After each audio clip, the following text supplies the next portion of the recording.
midpoint on the journey of life, I found myself in a dark forest, for the clear path was lost. The game starts on the surface, which is how the poem starts. You know, you're sort of leaping into hell. When you jump through that door to follow the devil and your fiance's soul down into the depths of hell, that's the moment where our Alice jumps through the rabbit hole. Whoa, this is unlike anything on Earth, right? It's hell.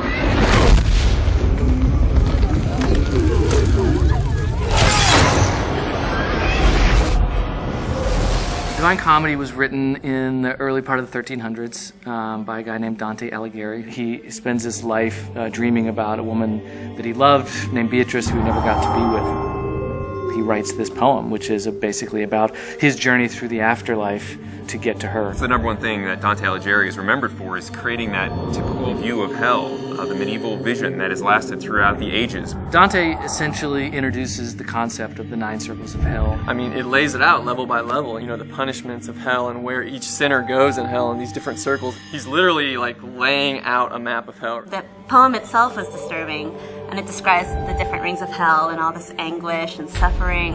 And I think that's also one of the most appealing aspects of it.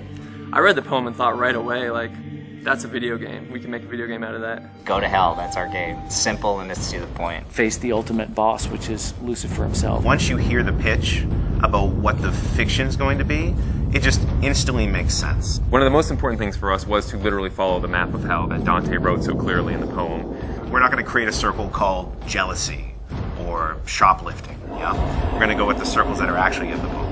The things in the Inferno that we knew we couldn't change, I mean, definitely the rings of hell, and also like the major characters. Of course, each piece we sort of interpret a little bit differently. The character that you play in the game is a reimagination of the original Dante, and he's fighting for love. Lucifer has taken his love, Beatrice, into hell, and he actually fights death, and he actually defeats death and takes death's sight. And he says, you know, I'm gonna take this thing, I'm gonna go into hell, and I'm gonna get her.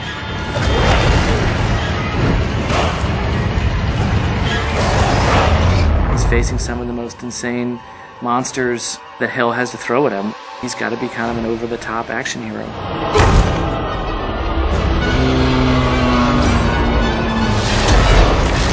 Everything you do in this game is brutal. It involves eviscerating, ripping open. It's definitely a brutal game. It's not for the faint of heart. We have enemies that push the limits of taste. You kind of be like, oh, dude, you see that? I want that moment, and we're working our butts off to deliver that. The first thing you hear when you come into Limbo for the first time is screaming. Right away, he sees like shades falling, screaming, you know, as they fall in, they're screaming, you know. From moment one, you know you're in hell. People are being vomited into hell. Masses of people huddled together, naked and scared, cold and huddled. Oh, the humanity. And then Big Minos is gonna judge you at the end. It's bad. Like, it only gets worse from there. You know, it's all downhill from there. It's going to get much crazier as you descend. It's just going to get really dark very quickly. Once you pass Minos, this is hell proper. Here we go.